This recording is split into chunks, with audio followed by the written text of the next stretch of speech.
حضرت سلیمان علیہ السلام اور وادی نملہ کا سفر۔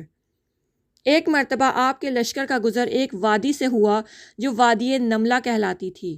نملہ کی یہ وادی اسکلان کے قریب ہے۔ جب لشکر اس وادی کے قریب پہنچا تو ایک چونٹی نے کہا کہ اے چونٹیوں، اپنے اپنے بلوں سوراخوں میں گھس جاؤ، کہیں تم کو سلیمان اور ان کے لشکر والے بے خبری میں رون نہ ڈالیں۔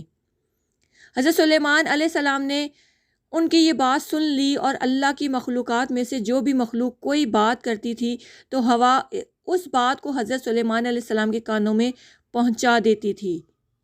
مکاتر رحمۃ اللہ علیہ نے کہا کہ حضرت سلیمان علیہ السلام نے چیونٹیوں کی بات کو 3 میل کی مسافت سے سن لیا تھا۔ حضرت سلیمان علیہ السلام کا چیونٹیوں سے مکالمہ۔ حضرت سلیمان علیہ السلام نے فرمایا کہ چیونٹی کو میرے پاس لاؤ۔ چنانچہ چیونٹی حاضر کی گئی۔ حضرت سلیمان علیہ السلام نے کہا، اے چیونٹی، کیا تجھے معلوم نہ تھا کہ میرا لشکر کسی پر ظلم و ستم نہیں کرتا؟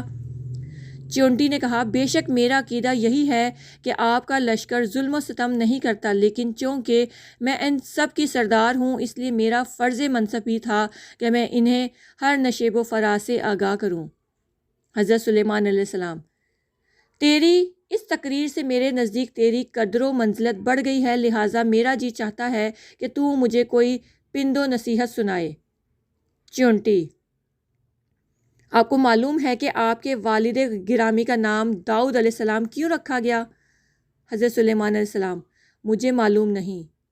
چیونٹی، آپ کے والد گرامی کا نام داؤد اس لیے تھا کہ انہوں نے زخمی دل کا علاج کیا، گویا ان کا نام داوی جراحت قلبہ کا مخفف ہے۔ پھر چیونٹی نے سوال کیا کہ اے حضرت سلیمان علیہ السلام، کیا آپ کو یہ بھی معلوم ہے کہ آپ کا نام سلیمان کیوں ہے؟ حضرت سلیمان علیہ السلام، مجھے معلوم نہیں۔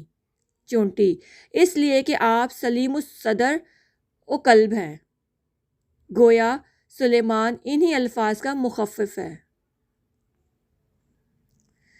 تفسیر روح البیان میں علامہ اسماعیل حقی رحمۃ اللہ علیہ نے کشف الاسرار کا حوالہ دیتے ہوئے لکھا ہے کہ حضرت سلیمان علیہ السلام نے چیونٹی سے پوچھا کہ تمہاری سلطنت کا حدود اربع اور تمہارے لشکر کی تعداد کتنی ہے؟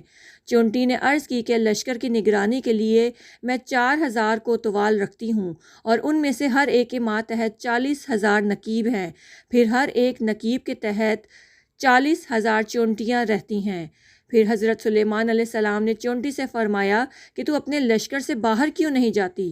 چیونٹی نے عرض کی کہ اے پیارے نبی، مجھے روئے زمین کا اختیار دیا گیا ہے، لیکن میں نے ٹھکرا دیا، صرف اس لیے کہ مجھے اپنے لشکر کو چھوڑ کر کہیں جانا گوارا نہیں، بلکہ عرض کی کہ اے پروردگار عالم، ہمیں زیر زمین رکھنا تاکہ تیرے سوا ہمیں کوئی نہ جانے اور ہم بھی تیرے سوا کسی کو نہ جانیں۔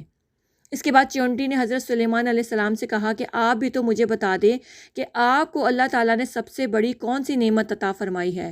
حضرت سلیمان علیہ السلام نے فرمایا کہ اللہ تعالیٰ نے ہوا کو میرے تابع کر دیا ہے، میں صبح کو مشرق میں ہوتا ہوں اور شام کو مغرب میں۔ چیونٹی نے کہا کہ یہ تو کوئی بڑا کمال نہیں، بلکہ اس میں تو یہ اشارہ ہے کہ آپ کی بادشاہی گویا ہوا پر سہارا کر رہی ہے۔